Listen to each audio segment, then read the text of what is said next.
Nuotolinės edukacijos ar pažįsti savo kraštą, turbūt pagrindinė esmė ir yra parodyti moksleiviams kitokią kryptį, kitas galimybės, šiuolaikiškai, moderniai ir visai per naujus rakursus pažvelgti į savo gyvenamą vietovę.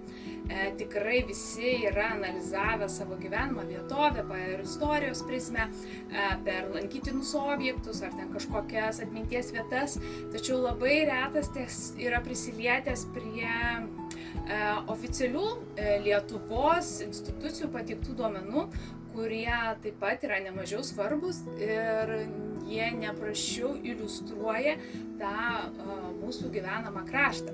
Šiai edukacijai reikalingi kompiuteriai, vyksta darbas grupelėmis ir pagal skirtingą amžių kiekviena klasė gauna skirtingo gylio užduotis.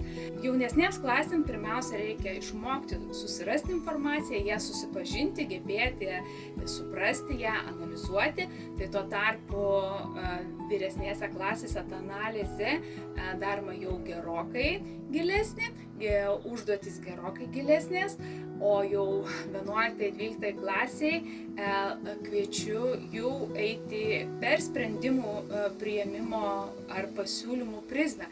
Mums visiems atrodo, kad mes nieko čia negalime pakeisti savo vietovėje, tačiau visada jaunimo žodis, idėjos būna labai mielai priimamos rajonų savivaldybių, miestų savivaldybių ir kitų atsakingų institucijų, kuriom šviežios idėjos, naujas požiūris visada yra laukia. Šios edukacijos tikslas suteikti galimybės moksleiviams pažinti savo kraštą visiškai naujų rakursų per duomenis ir gebėti pasinaudoti viešais valstybinio lygmens duomenimis ir analizuoti bei priimti kažkokias įžvalgas ir sprendimus.